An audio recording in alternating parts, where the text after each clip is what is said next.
See, in this question they are telling if it costs rupees 2,200 to paint the inner curved surface of cylindrical vessel 10 meter deep. Means they mean to say कि there is a cylindrical vessel जिसका हमने deep means height. Whenever word deep is used, it means height is 10 meter. यहाँ पे deep का मतलब है height. Okay, deep. अब यहाँ पे ये बोल रहे हैं कि to paint its inner curve surface, मतलब अंदर की तरफ से. I am not asking outside, अंदर की तरफ से इस सिलेंडर को क्या करा गया है, पेंट किया गया है. जो टोटल कॉस्ट जो आई है वो कितनी आई है, ₹2200.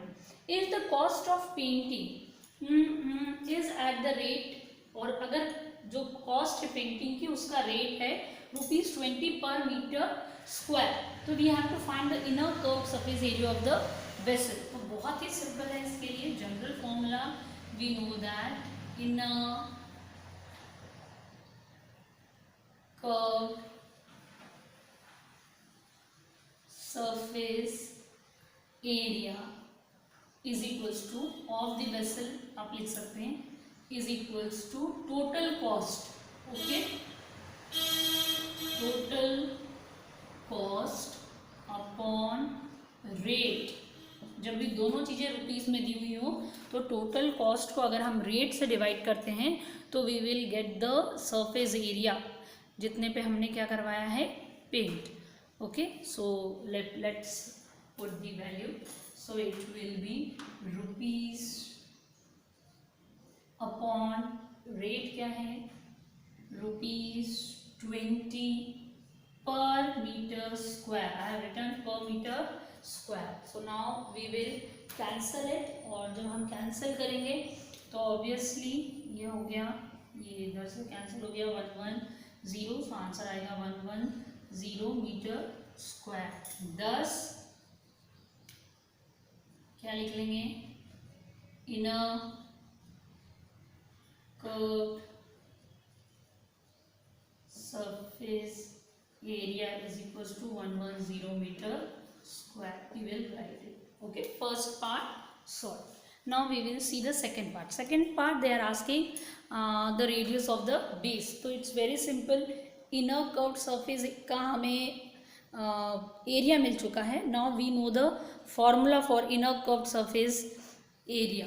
Okay, so again we will be continuing the second part with the same measurement. Okay, we will write inner curved surface area. Inner curved surface area हमारा कितना है, 110 मीटर स्क्वायर. यहाँ फॉर्मूला लिख देंगे तो formula what it will come, it will come as 2 pi RH. The formula for curve surface area 2 pi RH. Okay, and is equals to 110 meter square. Now we will put the values 2 into pi. के लिए कोई अलग सी value नहीं दी हुई है तो we will take 22/7 into radius. तो we have to find, so we will write as it is into h. कितना दिया हुआ है, क्वेश्चन में दिया हुआ है 10 metre is equals to 110 meter square. Solve करने से पहले we will ट्रांसपोज. अब सबको क्लियर है, whatever is in divide will go in multiply, और जो multiply में है will come in divide. तो 2 into 22 into 10 मीटर. और हम इसको बहुत रिलैक्स होके slowly you keep on cancelling इस तरीके से. फिर ये 1 ज़ा चला जाएगा, ये 2 ज़ा चला जाएगा, 2 2 ज़ा 4 हो जाएगा. 7 को डिवाइड करें 4 से in rough column properly, so you will get the answer as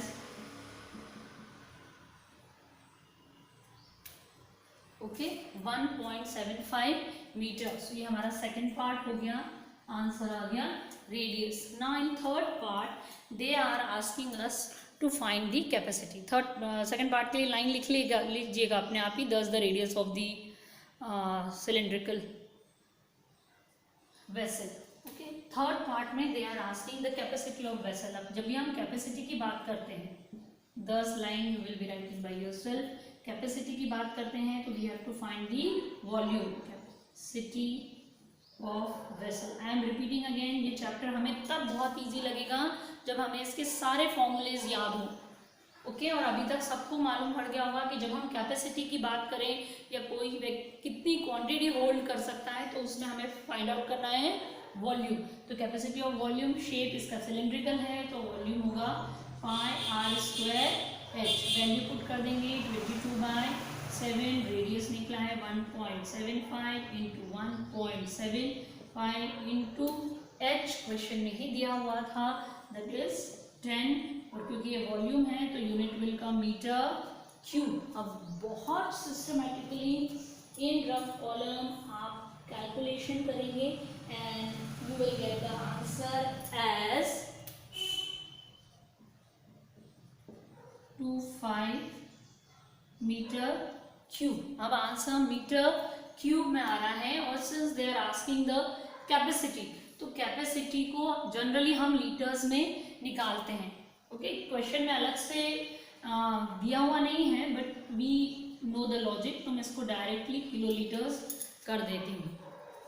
clear?